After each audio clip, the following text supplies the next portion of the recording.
کہ یہودی جو ہیں یا جو طاقتور اقوام ہیں وہ تمہیں کچھ بھی نقصان نہیں پہنچا سکتی سوائے کوفت کے، ذرا سی تکلیف کے۔ اذا کا مطلب ہوتا ہے بہت کم تکلیف۔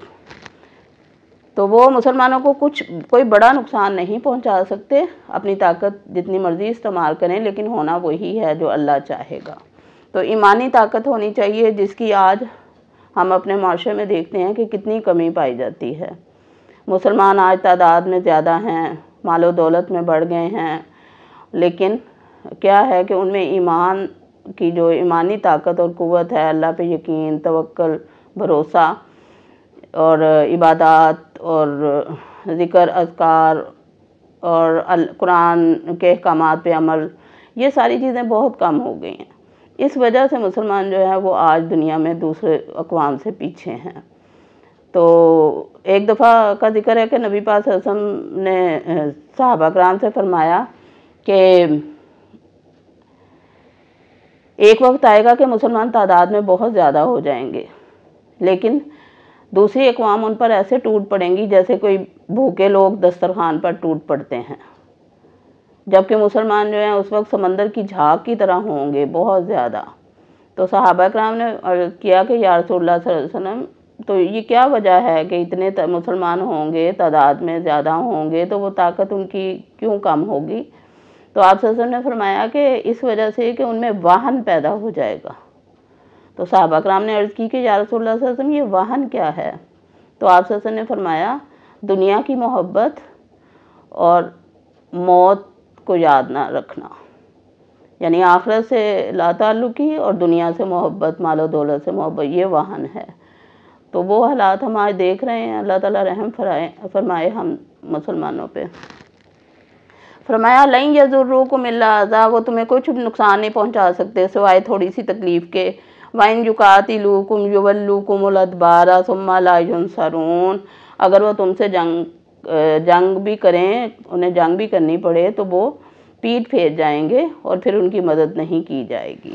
یعنی مسلمانوں کے رعب اور دبدبہ اتنا ہوگا کہ وہ مسلمانوں سے دب جائیں گے اور بھاگ جائیں گے، جنگ میں وہ مسلمانوں کا مقابلہ نہیں کر پائیں گے۔ اور ایسا ہی ہوا، خیبر کا اپنے پڑھا ہے واقعہ کہ کس طرح سے قلعہ فتح ہوا اور مسلمانوں کو فتح ہوئی اور وہ لوگ جزیہ اور خراج دینے پہ مجبور ہو گئے۔ ضربت علیہم الذلۃ اینما ثقفوا، اللہ تعالیٰ فرماتے ہیں کہ ان پر ذلت ڈال دی گئی جہاں کہیں بھی وہ پائے گئے۔ جو اللہ تعالیٰ کے نافرمان لوگ تھے، چاہے وہ مال و دولت میں کتنے ہی امیر کیوں نہیں تھے، طاقتور تھے، لیکن ان پر ذلت ڈال دی گئی تھی۔ الا بحبل من اللہ وحبل من الناس، سوائے یہ کہ انہیں اللہ کی مدد ہوتی، اللہ کی رسی ان کے ہاتھ میں ہوتی، اللہ سے تعلق ان کا مضبوط ہوتا، یا پھر یہ کہ دنیاوی طور پر لوگوں کے ساتھ ان کے تعلقات اچھے ہوتے۔ جیسے آج کل ہم دیکھتے ہیں کہ یہودیوں کی جو پاور ہے وہ عیسائیوں کی وجہ سے ہے۔ عیسائیوں نے ان کے ساتھ جو ہر موقع پہ ہر جگہ ان کی مدد کی، ان کو علیحدہ ملک لینے میں مدد کی ان کی۔ تو اسی لیے اللہ تعالیٰ نے فرمایا کہ ضربت علیہم الذلۃ اینما ثقفوا، وہ جہاں کہیں بھی پائے گئے ان پر ذلت جو ہے وہ طاری کر دی گئی، مسلط کر دی گئی۔ الا بحبل من اللہ وحبل من الناس، سوائے یہ کہ ان کا تعلق اللہ سے مضبوط ہوتا یا پھر لوگوں کے ساتھ تعلقات ان کے اچھے ہوتے۔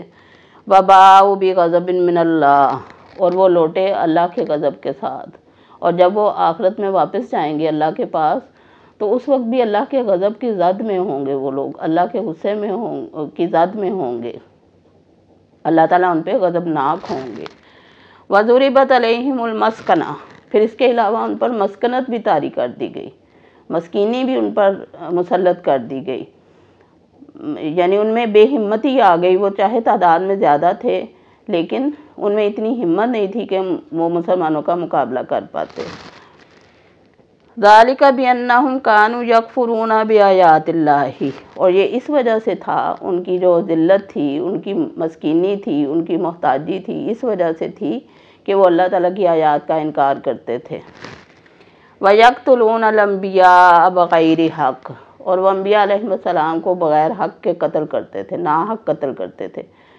آپ کو یاد ہوگا یہ آیات ہم نے سورہ بقرہ کے 7ویں رکوع کے آخر میں بھی پڑھی تھیں، یہی آیات تھیں بیانی ہی، تو تھوڑا بہت فرق کے ساتھ، لیکن یہی واقعات اس میں بیان کیے گئے تھے کہ وہ انبیاء علیہ السلام کو قتل کر دیتے تھے۔ آپ کو پتہ انہوں نے حضرت زکریہ علیہ السلام کو، حضرت یحییٰ علیہ السلام کو کس بے دردی سے انہوں نے نعوذ باللہ قتل کیا تھا۔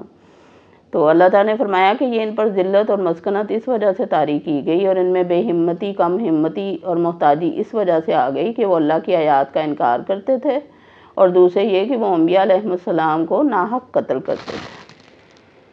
ذالک بما عصوا وکانوا یعتدون، اور یہ اس وجہ سے تھا کہ وہ اللہ کی نافرمانی کرتے تھے اور وہ حد سے بڑھنے والے تھے۔ آپ نے پہلے بھی پڑھا سورہ بقرہ میں کس طرح کے حد سے بڑھے ہوئے تھے، ہر بات میں وہ نافرمانی کرنا انہوں نے اپنا فرض اولین سمجھا ہوا تھا۔ ایک واقعہ سبت کی ہی مثال لے لیجئے، اللہ تعالیٰ نے فرمایا تھا کہ ہفتے کے دن شکار نہیں کرنا، لیکن انہوں نے مچھلیاں پکڑنی شروع کر دیں، حوض بنا لیے اور مچھلیاں اس طرح دھوکے سے نعوذ باللہ اللہ کو دھوکہ دینے کی کوشش کی۔ تو اللہ تعالیٰ فرماتے ہیں کہ وہ اس وجہ سے یہ سارا ان پہ وبال آیا، کیونکہ وہ اللہ تعالیٰ کی آیات کا انکار کرتے تھے اور حد سے بڑھ جاتے تھے۔ اللہ تعالیٰ جو حدود قائم کرتے تھے، جو ان کو حدود دیتے تھے، اس میں وہ حد سے بڑھ جاتے تھے۔ امیروں کے لیے الگ قانون بنائے ہوئے تھے، غریبوں کے لیے الگ قانون بنائے ہوئے تھے، اللہ تعالیٰ کی حلال کردہ چیزوں کو حرام کیا ہوا تھا۔ غرض یہ کہ ہر طرح سے وہ اللہ تعالیٰ سے مقابلہ بازی پہ تلے ہوئے تھے، نعوذ باللہ۔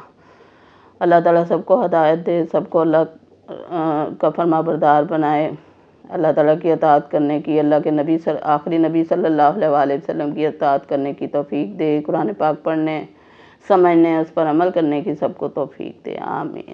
وما علینا الا البلاغ۔ سبحانک اللہم و بحمدک، اشہد ان لا الہ الا انت، واستغفرک واتوب الیک۔ اللہ حافظ۔